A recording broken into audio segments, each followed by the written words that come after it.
Judi daring telah lama menjadi penyakit masyarakat yang mengkhawatirkan. Perkembangan terbaru dari pemberantasan judi online ialah ditangkapnya pegawai Kementerian Komunikasi dan Digital karena melindungi bandar judi online. Penangkapan mereka ironis karena sebagai pegawai kementerian yang membawahi bidang komunikasi dan digitalisasi, mereka berperan untuk mencegah bandar judi online beroperasi. Bahkan mereka dapat memblokir situs-situs judi online. Berikut catatan Kompas TV terkait pegawai Kementerian Komdigi yang melindungi bandar judi.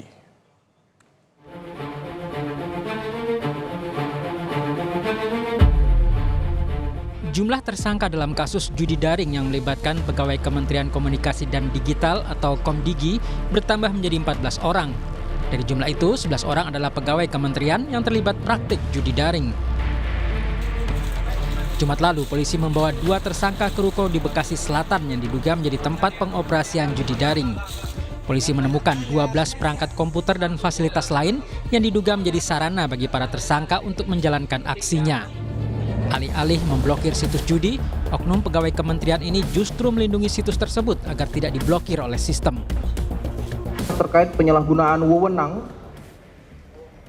oleh oknum pegawai pada kementerian yang menerima sesuatu untuk tidak melakukan tugas dan fungsinya.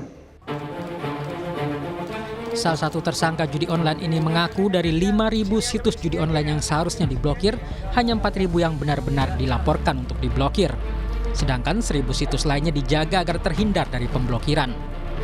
Tersangka mengaku mendapat 8,5 juta rupiah dari setiap pengelola situs yang tidak diblokir. Dari 5.000 itu tergantung juga Pak, karena bisa ada yang masuk, bisa ada yang enggak. Masuk apa? Paling 4.000-an lah Pak, yang masuk. Yang masuk apa? Yang dilaporkan. 4.000-an, berarti yang 1.000 kenapa nggak dilaporkan? Di itu Pak, di Bina. Hah? Di kita binaan juga Pak. Di Bina.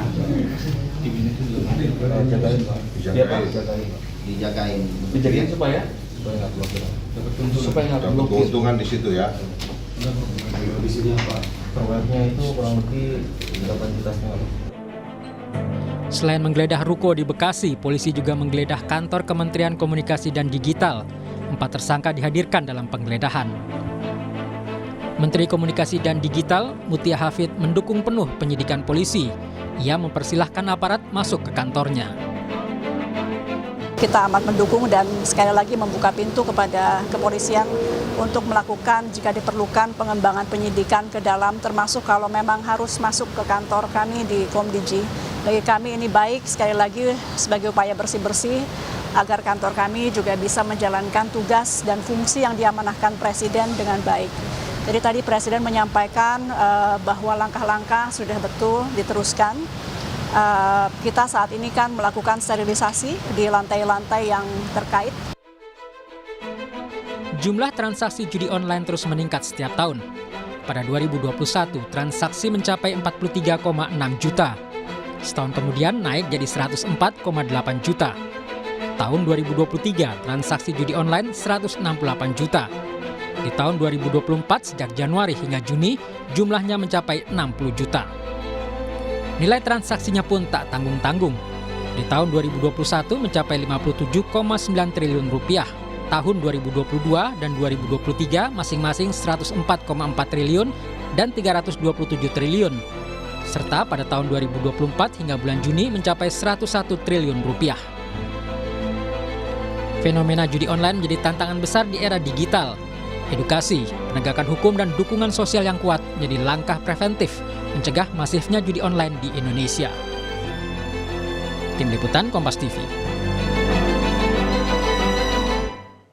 Sungguh memalukan, di tengah gencarnya pemerintah memberantas situs judi daring atau judi online, aparat negara justru terlibat perlindungan bandar judi. 11 pegawai Kementerian Komunikasi dan Digital yang berwenang memblokir situs judi malah jadi tersangka menyalahgunakan kewenangan dengan membiarkan situs judi online dan diduga punya hubungan dengan bandar judi. Kejadian ini sungguh ironis mengingat pemerintah telah membentuk Satgas Pemberantasan Judi Daring berdasarkan surat keputusan Presiden Joko Widodo pada bulan Juni kemarin. Bayangkan, Kominfo yang sekarang bernama Komdigi sebagai pihak yang bertanggung jawab mencegah judi online justru diisi oknum aparat pelindung dan berhubungan dengan bandar judi. Sampai kapanpun pemberantasan judi online tidak akan pernah terjadi bila aparat ikut bermain. Langkah polisi membongkar keterlibatan pegawai pemerintahan dalam judi online patut didukung. Jangan berhenti di 11 pegawai yang sudah jadi tersangka, tetapi harus dicari hingga ketemu siapa yang berada di belakangnya.